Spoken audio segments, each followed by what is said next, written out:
శ్రీ గణేశాయ నమః. శారదా గురుభ్యో నమః. ఈటీవీ లైఫ్ ఆధ్యాత్మిక ఛానల్ ప్రేక్షకులకు శుభోదయం. శ్రీరస్తు కార్యక్రమానికి శుభ స్వాగతం.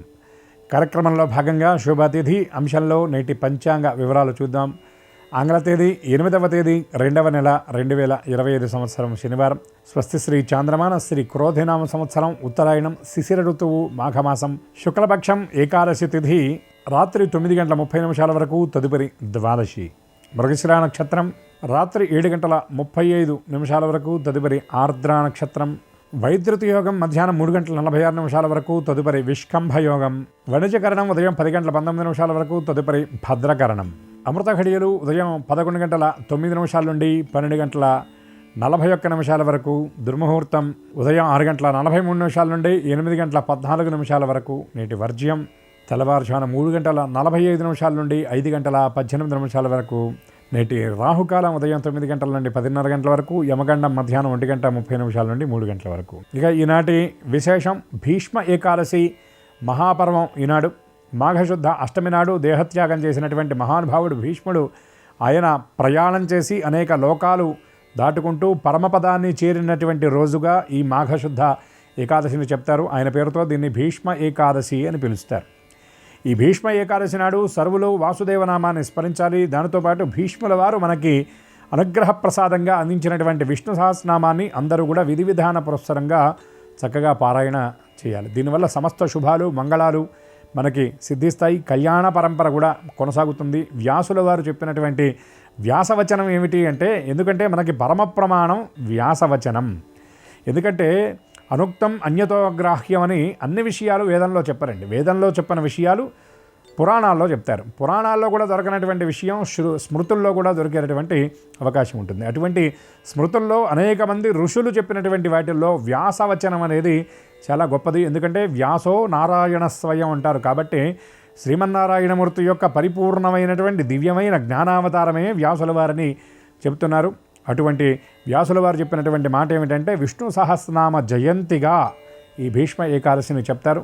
కాబట్టి అందరూ కూడా ఈనాడు విష్ణు సహస్రనామ పారాయణ విధి విధాన పురస్సరంగా తప్పకుండా చేయాలి. అట్లనే ఏకాదశి పర్వం ఆచరించేటటువంటి వాళ్ళు ఈనాడు జయ ఏకాదశిగా దీన్ని ప్రత్యేకంగా చెప్తారు. అట్లాగే సమస్త శుభాలు వాంఛిత ప్రదాయిని ఈ ఏకాదశి. అందుకే దీన్ని కామద ఏకాదశి అని కూడా అంటారు. అంటే మానవుడైనటువంటి వాడు మనుగడ సాగించడానికి కొన్ని ఉపకరణాలు కావాలి. ఎందుకంటే మనం ఎంత అర్చన చేసినా నిష్కామకర్మ అని శాస్త్రంలో చెప్పబడినప్పటికీ కూడా ఇంద్రియాలతో నడిచేటటువంటి రథం మన శరీరం కాబట్టి కొన్ని కామ్యాలు మనకు ఉంటాయి.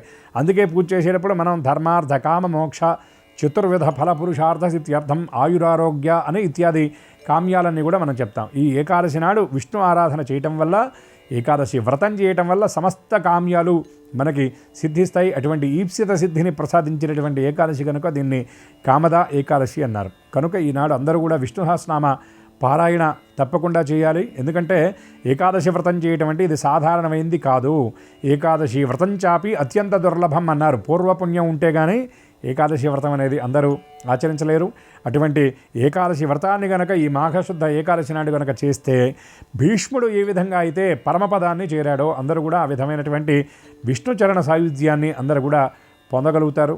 అటువంటి శ్రీమన్నారాయణమూర్తి యొక్క దివ్యకృప, అట్లాగే భీష్మాచార్యుల వారి దివ్యానుగ్రహం అందరికీ పరిపూర్ణంగా ఉండాలి అని మనసారా ఆశిస్తూ ఈ భీష్మ ఏకాదశి పర్వదినం నాడు వాసుదేవనామస్మరణ పురస్సరంగా స్వస్తి.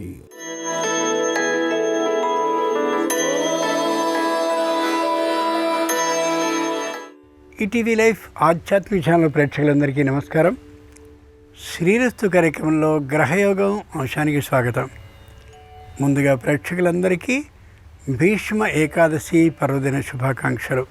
ఈనాటి గ్రహయోగం శీర్షికలో మేషాది ద్వాదశ రాశుల వారికి కలిగే శుభ అశుభ యోగాలని, అవసరమైన సందర్భాల్లో ప్రత్యామ్నాయ మార్గాల్ని తెలుసుకుంటారు. అంతేకాక ఏ రాశి వారికి ఏ దిక్ ప్రయాణం లాభకరంగా ఉంటుందో, ఏ రాశి వారికి ఏ దైవ దర్శనం అనుకూలించబోతోందో, ఏ రాశివారు ఏ రంగు దుస్తుల్ని ధరించినట్లయితే ఈ రోజున కార్యక్రమాలు విఘ్నాలు లేకుండా పరిపూర్తి అవుతాయో, ఏ రాశి వారికి ఏ సంఖ్య అనుకూలించబోతోందో ఆ విశేషాలన్నింటినీ క్రమంగా తెలుసుకోగలుగుతారు. నేటి ముఖ్య విశేషం భీష్మ ఏకాదశి. అంతేకాక అంతర్వేది తీర్థం. దీంతో పాటుగా అన్నవరం శ్రీ వీర వెంకట సత్యనారాయణ స్వామి దేవస్థానంలో విశేష సంఖ్యలో సత్యనారాయణ వ్రతాలు సాగుతూ ఉండడం. ఏ మహానుభావుడైనటువంటి భీష్ముడున్నాడో ఆయన నిజానికి అష్టమి తిథి నాడు గతించినప్పటికీ కూడా మహానుభావుడైనటువంటి శ్రీకృష్ణుడు అంటే శ్రీహరి స్వరూపమైనటువంటి వాడు తనకు ఇష్టమైనటువంటి ఏకాదశి తిథిని ఈ మహానుభావునికి అంకితం చేస్తూ భీష్మ ఏకాదశి పర్వదినాన్ని అందించాడు లోకానికి. ఈ కారణంగా భీష్ముని యొక్క చరిత్రని చదువుకోవడం, అలాగే భారతంలో ఉండే ఈ వృత్తాంతాన్ని 10 మందికి చదివి వినిపించడం లేదా వినడం చేసినట్లయితే సంపూర్ణమైన మోక్షాన్ని పొందినటువంటి భీష్మ ఆచార్యుని అనుగ్రహం మనందరికీ లభిస్తుందని పురాణ ప్రవచనం. ఆ విధంగా ప్రేక్షకులందరూ చేసే ఆనందాన్ని, అనుగ్రహాన్ని, శ్రీకృష్ణానుగ్రహాన్ని పొందాలని పురాణం తెలియజేస్తోంది. నేటి పంచాంగాన్ని చూద్దాం. శుద్ధ ఏకాదశి, శనివారం, మృగశీర్ష నక్షత్రం. నేటి గ్రహస్థితిని పరిశీలించి చూస్తే వృషభంలో చంద్ర గురువులున్నారు, మిథునంలో కుజుడు వక్రీకరించున్నాడు, కన్యలో కేతు ఉన్నాడు, మకరంలో రవి బుధులున్నారు, కుంభంలో శని ఉన్నాడు, మీనంలో శుక్ర రాహువులు ఉన్నారు. ఈ గ్రహస్థితి ఆధారంగా మేషాది ద్వాదశ రాశుల వారికి కలిగే శుభ అశుభ ఫలితాలని క్రమంగా పరిశీలించి చూద్దాం. ముందుగా మేషరాశి.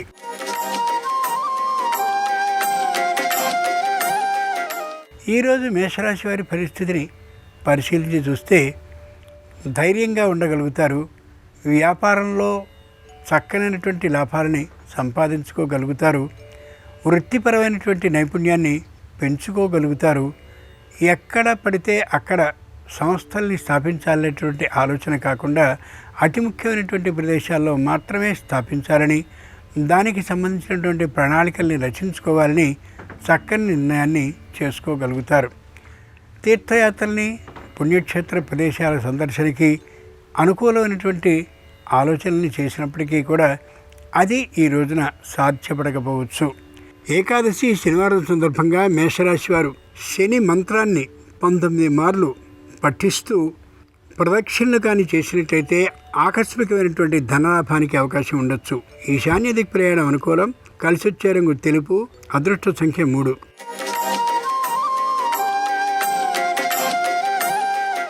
ఈరోజు వృషభ రాశి వారి ఫలితాలని పరిశీలించి చూస్తే ఏ విధమైనటువంటి మగమాటము లేనితనంతో ఉంటారు. శారీరకంగా దృఢంగా ఉండగలుగుతారు. అంతకుముందు నరాలకు సంబంధించిన తాత్కాలికమైనటువంటి అనారోగ్యాన్ని పూర్తిగా తొలగించుకోగలుగుతారు. ఔషధ సేవ కారణంగా అన్నదమ్ములు, అప్పచెల్లెళ్ళు, వారికి సంబంధించిన సంతానంతో ఉండే విరోధాలని పూర్తిగా పరిష్కరించుకోగలుగుతారు. మధ్యవర్తులైనటువంటి బంధువుల యొక్క ప్రమేయం కారణంగా ఇంతకుముందు రావాల్సినటువంటి బకాయిలు అన్నీ రాకపోయినప్పటికీ కూడా వచ్చిన వాటితో సంతృప్తిని కలిగి ఉంటారు. మానసికమైనటువంటి ఏ విధమైన నిరాశకి గురి కానే కారు. ఏకాదశి శనివారం సందర్భంగా వృషభ రాశి వారు శని గ్రహానికి 19 మార్లు ప్రదక్షిణలని చేస్తూ శని స్తోత్రాన్ని పఠించినట్లయితే ఆకస్మికమైనటువంటి ధన లాభ వార్తని వినే అవకాశం ఉంది. ఉత్తర దిక్ ప్రయాణం అనుకూలం. కలిసొచ్చే రంగు నీలం. అదృష్ట సంఖ్య 1.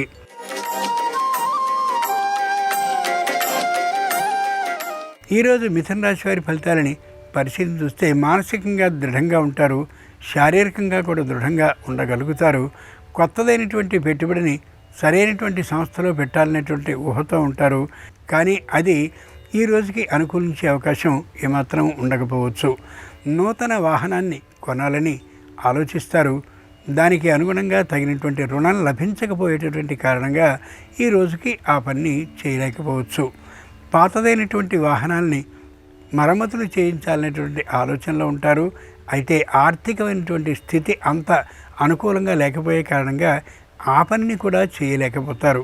ఏకాదశి శనివారం సందర్భంగా మిథున రాశి వారు శని స్తోత్రాన్ని పఠిస్తూ నల్లనైనటువంటి వస్త్రాలని దానం చేసినట్లయితే ఆరోగ్యం అనుకూలిస్తుంది. ఆర్థికమైనటువంటి లాభం కూడా సంసిద్ధం అవుతుంది. తూర్పు దిక్ ప్రయాణం అనుకూలం. కలిసొచ్చే రంగు నలుపు. అదృష్ట సంఖ్య 8.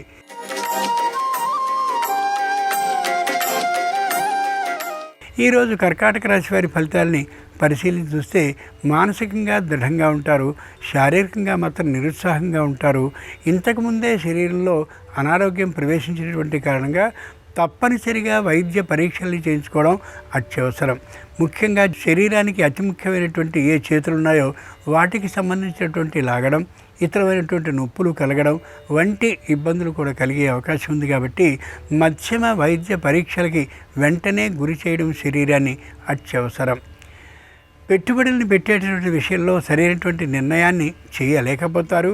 ఆ రంగంలో నిపుణులైనటువంటి వారిని సంప్రదించడం కోసం ప్రయత్నాన్ని చేసినా వారు లభించకపోవడంతో ఈ రోజంతా కూడా వ్యర్థంగా గడిచే అవకాశం ఉండొచ్చు. ఏకాదశి శనివారం సందర్భంగా కర్కాటక రాశి వారు శనికి సంబంధించినటువంటి భజనని చేసినట్లయితే తప్పక వివాహాది శుభకార్యాలు అనుకూలిస్తాయి. ఆర్థికమైనటువంటి లాభం కూడా చేకూరే అవకాశం ఉంది. ఉత్తర దిక్ ప్రయాణం అనుకూలం. కలిసి వచ్చే రంగు తెలుపు. అదృష్ట సంఖ్య 3.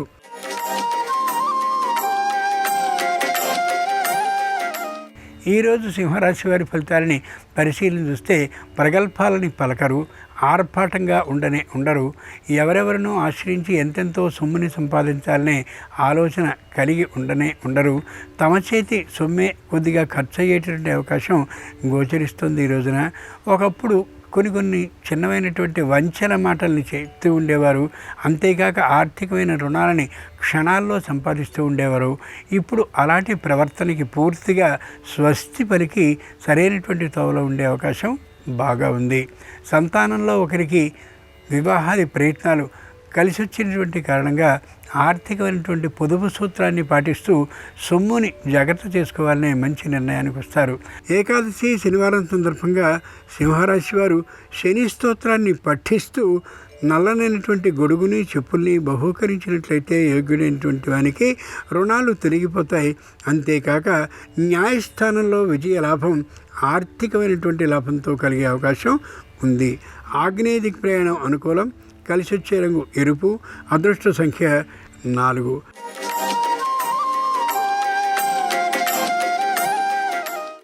ఈరోజు కన్యారాశి వారి ఫలితాలని పరిశీలించి చూస్తే ప్రతి విషయంలోనూ మెత్తనైనటువంటి సాత్విక విధానంలో ఉంటారు. ఎవరితోనూ వాద విరోధాలని ఏమాత్రము కలిగించుకోరు. వాద విరోధాలు పెరిగేటటువంటి తీరే కానీ ఉన్నట్లయితే ఆ ప్రదేశాన్ని వీడి వెళ్ళిపోతారు కూడా. న్యాయస్థానంలో ఏ విధమైన అభియోగాలు కూడా అపరిష్కృతంగా లేనటువంటి కారణంగా చెప్పలేనితటి ధైర్య ఉత్సాహాలతో ఉండగలుగుతారు. మొత్తం కుటుంబానికి సంబంధించినటువంటి బంధుమిత్రులు, ఆప్తులు అందరితో కలిసి వినోద విహారయాత్రని చాలా దూర ప్రదేశాలకి ఏర్పాటు చేసుకుని సంతోషంగా రోజు మొత్తాన్ని గడపగలుగుతారు. దైవానికి సంబంధించినటువంటి అతి ముఖ్యమైన మొక్కుబడులని అలాగే పుణ్య క్షేత్ర స్నానాలని చేయాలని ఆలోచిస్తారు. కానీ అన్ని ప్రదేశాలని పూర్తిగా వెళ్ళేందుకు తగినటువంటి ఆరోగ్య విధానం లేనటువంటి కారణంగా కొన్ని ప్రదేశాలని మాత్రమే సందర్శించుకోగలుగుతారు. ఏకాదశి శనివారం సందర్భంగా కన్యారాశి వారు శని గ్రహానికి 19 మార్లు ప్రదక్షిణం చేయడమే కాకుండా 19 మందికి చక్కనైనటువంటి ఉపాహారాన్ని ఇచ్చినట్లయితే సంపూర్ణమైనటువంటి ఉద్యోగ భద్రత లభించే అవకాశం కనిపిస్తుంది. ఉత్తర దిక్ ప్రయాణం అనుకూలం. కలిసి వచ్చే రంగు పసుపు పచ్చన. అదృష్ట సంఖ్య 5.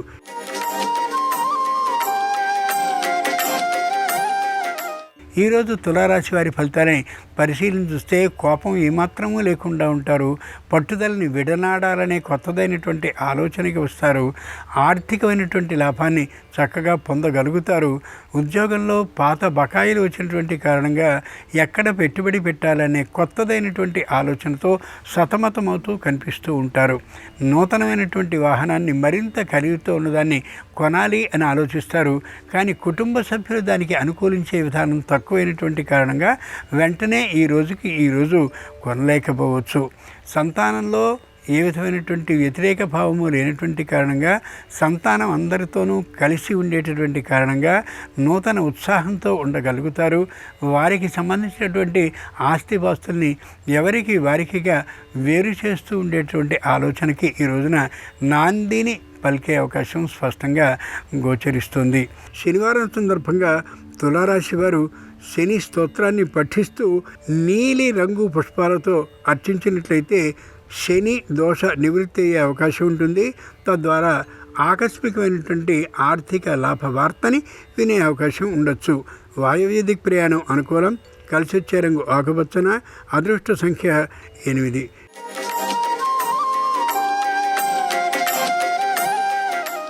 ఈరోజు వృశ్చిక రాశి వారి ఫలితాలను పరిశీలించి చూస్తే మధ్యమైనటువంటి వైద్య పరీక్షల కంటే పై పరీక్షల్ని చేయించుకోవడం శ్రేయస్కరం. శారీరకమైనటువంటి అనారోగ్యం మరింత పెరిగినటువంటి కారణంగా నిద్ర లేకపోవడం, అంతేకాక అనుక్షణం నిరాశ సంబంధమైనటువంటి ఆలోచనలు కలుగుతూ ఉండడం, అరుగుదల లేకపోతూ ఉండడం, కంటికి సంబంధించిన వ్యాధి, వీటన్నిటితోనూ బాధపడే అవకాశం కనిపిస్తోంది. ఏ విధమైనటువంటి ఉదాసీనత చూపించకుండా, నిర్లక్ష్య భావాన్ని ప్రదర్శించుకోకుండా మొత్తం వైద్య పరీక్షలు చేయించుకుని ఔషధ స్వీకారాన్ని చేయడం ఎంతైనా అవసరం. కొత్తగా కట్టుకున్నటువంటి ఇంటికి గృహ ప్రవేశం చేయాలని, అలాగే వివాహాది శుభకార్యాలను నెరవేర్చుకోవాలని ఆలోచనలో ఉంటారు. బంధుమిత్రులకి దాదాపుగా ఆహ్వానాలు కూడా పంపి ఉండే ఉంటారు. ఆ పాటికి ఆరోగ్యం సక్రమంగా ఉండి తీరేలా సరైనటువంటి తీరులో ఆహార విహారాల్ని, వ్యవహారాదుల్ని సరిచేసుకోవడం ఎంతైనా అవసరం. శనివారం సందర్భంగా వృశ్చిక రాశి వారు లక్ష్మీ నృసింహస్వామి వారిని సన్నజాజులతో పూజించినట్లయితే ఆర్థికమైనటువంటి లాభంతో న్యాయస్థానంలో విజయపరమైనటువంటి తీర్పు లభించే అవకాశం స్పష్టంగా గోచరిస్తోంది. పశ్చిమ దిక్ ప్రయాణం అనుకూలం. కలిసి వచ్చే రంగు నీలం. అదృష్ట సంఖ్య 7.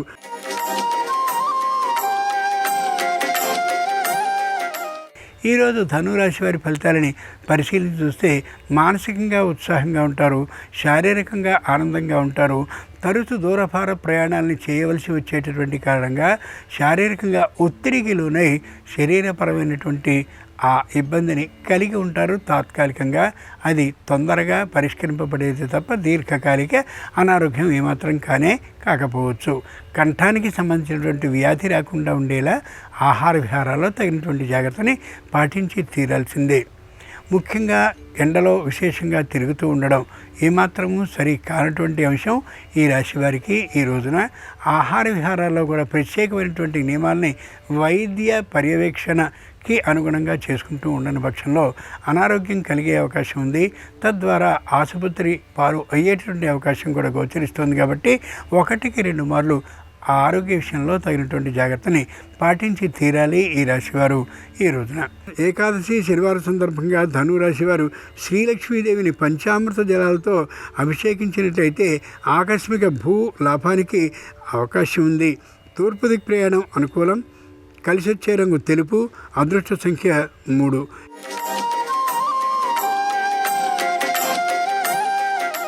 ఈరోజు మకర రాశి వారి ఫలితాలని పరిశీలించి చూస్తే పూర్వం చేసినటువంటి రుణాన్ని తీర్చలేనటువంటి పరిస్థితి ఎదురుకావచ్చు. చేస్తూ ఉండేటటువంటి వృత్తిలోని యంత్ర పరికరాలు మరమ్మతుకి గురయ్యే అవకాశం ఉంది. తద్వారా ఆర్థికమైనటువంటి నష్టం కలిగే అవకాశం గోచరిస్తుంది. కుటుంబం అందరూ కలిసి సామూహికంగా నిర్మించినటువంటి ఇంటికి కొన్ని మరమ్మతులు తప్పనిసరిగా చేయవలసి వచ్చేటటువంటి కారణంగా పెద్ద మొత్తంలోనే ఖర్చు అయ్యే అవకాశం గోచరిస్తుంది. కుటుంబంలో వివాహ శుభకార్యాలు నెరవేరేటువంటి కారణంగా ఆర్థికంగా లోటుకి గురయ్యే అవకాశం ఈ రాశి వారికి గోచరిస్తోంది. కుటుంబంలో ఉండే సంతానం తాత్కాలికంగా ఆర్థికమైనటువంటి విషయాల్లో వ్యతిరేకించేటటువంటి కారణంగా మానసికంగా అంత ఉత్సాహంగా ఉండలేకపోవచ్చు ఈ రాశివారు ఈ రోజున. శనివారం సందర్భంగా మకర రాశి వారు శ్రీ మహాలక్ష్మీదేవిని పంచామృత జలాలతో అభిషేకించినట్లయితే ఉద్యోగంలో భద్రత సిద్ధించే అవకాశం ఉంది. వేతన ఆధిక్యానికి అవకాశం కూడా ఉంది. దక్షిణ దిక్ ప్రయాణం అనుకూలం.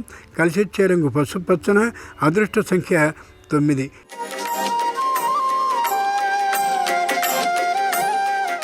ఈరోజు కుంభరాశి వారి ఫలితాలని పరిశీలన చూస్తే శారీరకంగా దృఢంగా ఉంటారు, మానసికంగా మరింత ఉత్సాహంగా ఉండగలుగుతారు. తాము పండించిన ప్రతి పొలంలోనూ కూడా పంట అనుకూలంగానే ఉండేటువంటి కారణంగాను ముందునాటికి ఆర్థికమైన లాభం బాగా ఉంటుంది. బాగా రాబోతుందనేటువంటి ధైర్యంతోనూ ఉండి ఏదో ఇంతకుముందు చేసిన తాత్కాలికమైనటువంటి రుణాన్ని తీర్చేసుకోగలిగిన కారణంగా రుణానికి సంబంధించిన నష్టం ఎంత అవుతుందో ఆర్థికంగా గమనించుకుంటూ కనిపిస్తారు. కొత్తమైనటువంటి వస్తువుల్ని కొనుక్కోవాలని అనుకున్నప్పటికీ ఆర్థికమైనటువంటి లోటు కారణంగా వెంటనే కొనుక్కోలేకపోవచ్చును. శనివారం సందర్భంగా కుంభరాశి వారు ధాన్యలక్ష్మీదేవిని తేనెతో అభిషేకించినట్లయితే మానసికమైనటువంటి స్వస్థత కలుగుతుంది. ఉత్తర దిక్ ప్రయాణం అనుకూలం. కలిసొచ్చే రంగు నీలం. అదృష్ట సంఖ్య 1.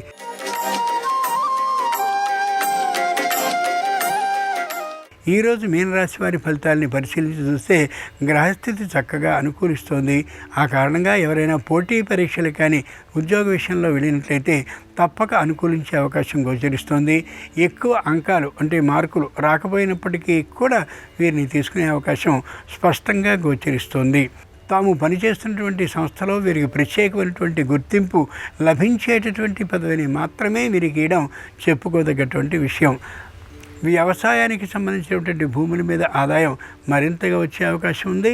అంతేకాక వారు ఎక్కడైతే పనిచేస్తున్నారో విదేశాల్లో అక్కడ కూడా ఉద్యోగంలో ఉన్నతి కలిగే అవకాశం ఉంది. అంటే పదవీ ఉన్నతి కలిగే అవకాశం ఉంది.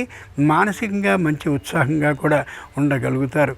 శనివారం సందర్భంగా మీనరాశి వారు శనిగ్రహ ప్రదక్షిణని చేస్తూ శని ఆలయంలో ఒక రాత్రి నిద్రగాని చేసినట్లయితే మానసిక ప్రశాంతత ఏర్పడుతుంది.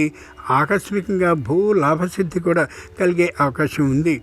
తూర్పు దిక్కు ప్రయాణం అనుకూలం. కలిసి వచ్చే రంగు తెలుపు. అదృష్ట సంఖ్య 2. ఇది ఈనాడు ద్వాదశ రాశుల వారికి కలిగే శుభ అశుభ ఫలితాలు. నమస్కారం. భీష్మ ఏకాదశి సందర్భంగా ఎలాంటి విధి విధానాలు పాటిస్తే వృత్తి ఉద్యోగ వ్యాపార రంగాల్లో విశేషంగా రాణించవచ్చో నేటి శుభం లాభం అనే శీర్షికను పరిశీలిద్దాం. మాఘమాసంలో శుక్లపక్షంలో వచ్చే ఏకాదశి తిథిని భీష్మ ఏకాదశి అంటారు. భీష్మ ఏకాదశి సందర్భంగా విష్ణుమూర్తికి సంబంధించిన ఓం నమో నారాయణాయ అష్టాక్షరి మంత్రాన్ని, ఓం నమో భగవతే వాసుదేవాయ ద్వాదశాక్షర మంత్రాన్ని వీలైనన్ని సార్లు మనస్సులో స్మరించుకున్నట్లయితే దానివల్ల సకల శుభాలు కలుగుతాయి. వృత్తిపరంగా మంచి పురోభివృద్ధి ఏర్పడుతుంది. అదేవిధంగా భీష్మ ఏకాదశి సందర్భంగా ఇంట్లో ప్రత్యేకంగా పూజ చేస్తే ఉత్తమ ఫలితాలు కలుగుతాయి. మీ గృహంలో విష్ణు సంబంధమైనటువంటి చిత్రపటం, రాముడు, కృష్ణుడు, నరసింహస్వామి, వెంకటేశ్వర స్వామి లేదా లక్ష్మీనారాయణులు ఇలా విష్ణు సంబంధమైన చిత్రపటం దగ్గర 3 ఒత్తుల దీపాన్ని ఆవు నెయ్యితో కానీ నువ్వుల నూనెతో కానీ వెలిగించండి. శ్రీ మహావిష్ణువుకి తెల్ల గన్నేరు పూలు, నందివర్ధనం పూలు, తుమ్మి పూలు, జాజి పూలు చాలా ఇష్టం. ఈ పుష్పాలతో పూజ చేస్తే చాలా విశేషమైనటువంటి శుభ ఫలితాలు కలుగుతాయి. ఈ పుష్పాలేవి అందుబాటులో లేని పక్షంలో మీ ఇంటి ఆవరణలో పెరిగిన మొక్కల పుష్పాలను శాల పుష్పాలు అంటారు. వాటితో పూజించినా కూడా వృత్తిపరంగా మంచి పురోభివృద్ధి కలుగుతుంది. అవి కూడా అందుబాటులో లేకపోతే తులసి దళాలతో విష్ణు సంబంధమైన చిత్రపటానికి పూజ చేయండి. అలాగే విష్ణువుకి పచ్చకర్పూరంతో ఇచ్చే హారతి ఎంతో ప్రీతిపాత్రం. పచ్చకర్పూరంతో హారతి ఇచ్చినట్లయితే భీష్మ ఏకాదశి సందర్భంగా భూ సంబంధ గృహ సంబంధ వ్యవహారాల్లో మంచి విజయాలు కలుగుతాయి. అలాగే తీపి పదార్థాల్లో పచ్చకర్పూరం కలిపి ఆ తీపి పదార్థాలు విష్ణువుకు నివేదన చేయటం ద్వారా విష్ణుమూర్తి అనుగ్రహం కలిగి ఉద్యోగ వ్యాపార రంగాల్లో మంచి పురోభివృద్ధి సాధించవచ్చు. అలాగే భీష్మ ఏకాదశి సందర్భంగా పాలు పళ్ళు స్వీకరిస్తూ ఉపవాసం ఉన్నా కూడా విశేషమైన శుభ ఫలితాలు కలుగుతాయి. అలాగే దగ్గరలో ఉన్నటువంటి విష్ణు సంబంధమైన ఆలయానికి వెళ్ళండి. రాముడు, కృష్ణుడు, నరసింహస్వామి, వెంకటేశ్వర స్వామి ఇలా విష్ణు సంబంధమైన ఆలయానికి వెళ్ళి 2, 4, 6, 8, 10, 12 ఇలా మీకు వీలైనన్ని సరి సంఖ్యలో ప్రదక్షిణలు చేసుకోండి. విష్ణు సంబంధమైన ఆలయంలో ధ్వజస్తంభం దగ్గర దీపం వెలిగించడం ద్వారా కూడా అపమృత్యు దోషాల నుంచి సులభంగా బయటపడవచ్చు. జాతకంలో కుజదోషాలు ఎక్కువగా ఉన్న వాళ్ళు ఎవరైనా సరే, కుజదోషం వల్ల వివాహ సమస్యలు, దాంపత్య సమస్యలు ఉంటే భీష్మ ఏకాదశి సందర్భంగా సంపంగి పూలు విష్ణువుకు సమర్పించి నమస్కారం చేసుకుంటే కుజదోష తీవ్రత తగ్గుతుంది. సంపాదించిన ధనం నిలబడాలంటే విష్ణు సంబంధమైన ఆలయంలో మొక్కలకి లేదా చెట్లకు నీళ్లు పోయండి. సంపాదించిన ధనం నిలబడుతుంది. విష్ణు ఆలయంలో భక్తులకి గంధం కానీ వెన్నపూస కానీ దానంగా ఇచ్చినట్లయితే కూడా ఆదాయ మార్గాలు పెంపొందింపజేసుకోవచ్చు. భీష్మ ఏకాదశి సందర్భంగా ఈ సులభమైన విధి విధానాలు పాటించండి. శ్రీ మహావిష్ణువు అనుగ్రహం వల్ల సకల శుభాలు సిద్ధింపజేసుకోండి. ఈరోజు విష్ణు ఆలయంలో సమ్మార్జన చేయటం ద్వారా జన్మజన్మల పాపాలు తొలగిపోతాయి. ఆలయాన్ని శుభ్రం చేయటం, ఆలయం దగ్గర ముగ్గులు వేయటం, ఆలయంలో మెట్లకి పసుపు రాసి కుంకుమ బొట్లు పెట్టడం, ఆలయంలో ప్రసాద వితరణ చేయటం, ఇలా ఆలయంలో సేవ చేస్తే దాన్ని సమ్మార్జన అంటారు. భీష్మ ఏకాదశి రోజు చేసే సమ్మార్జన జన్మజన్మల పాపాలను దోషాలను తొలగింపజేసి సమస్త శుభాలను కలిగింపజేస్తుంది. ఎలాంటి విధులు పాటించలేకపోయినా అష్టాక్షరి మంత్రం చదువుకోండి. దానివల్ల శ్రీ మహావిష్ణువు అనుగ్రహం కలిగి వృత్తి ఉద్యోగ వ్యాపార రంగాల్లో విశేషంగా రాణించవచ్చు. అలాగే ప్రధానంగా గృహంలో వాస్తు దోషాలు ఉన్నప్పుడు అనేక రకాలైన సమస్యలు ఎదురవుతూ ఉంటాయి. గృహంలో ఉన్నటువంటి వాస్తు దోష తీవ్రతను తగ్గింపజేసుకోవటానికి, సమస్త శుభాలను అందిపుచ్చుకోవటానికి, లాభాలను సిద్ధింపజేసుకోవటానికి ఎలాంటి విధి విధానాలు పాటించాలో రేపటి శుభం లాభం అనే శీర్షికను పరిశీలిద్దాం.